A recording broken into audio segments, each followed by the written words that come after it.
بسم الله الرحمن الرحيم والنازعات غرقا والناشطات نشطا والسابحات سبحا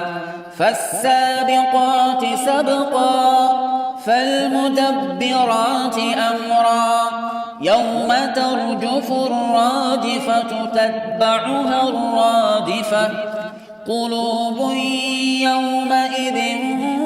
واجفة أبصارها خاشعة يقولون أئنا لمردودون في الحافرة أئذا كنا عظاما نخرة قالوا تلك إذا كرة خاسرة فإنما هي زجرة واحدة فإذا هم بالساهرة هل أتاك حديث موسى إذ ناداه ربه بالوادي المقدس طوى اذهب إلى فرعون إنه طغى فقل هل لك إلى أن تزكى وأهديك إلى ربك فتخشى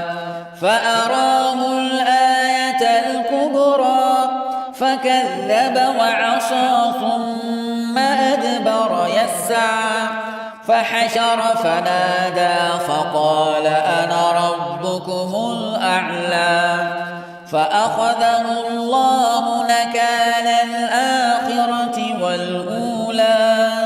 إن في ذلك لعبرة لمن يخشى أأنتم أشد خلقا أم السماء بناها رفع سمكها فسواها وأغطش ليلها وأخرج ضحاها والأرض بعد ذلك دحاها أخرج منها ماءها ومرعاها والجبال أرساها متاعا لكم ولأنعامكم فإذا جاءت الطامة الكبرى يوم يتذكر الإنسان ما سعى وبرزت الجحيم لمن يرى فأما من طغى وآثر الحياة الدنيا فإن الجحيم هي المأوى وأما من خاف مقام ربه ونهى النفس عن الهوى فإن الجنة هي المأوى يسألونك عن الساعة أيان مرساها فيم أنت من ذكراها إلى ربك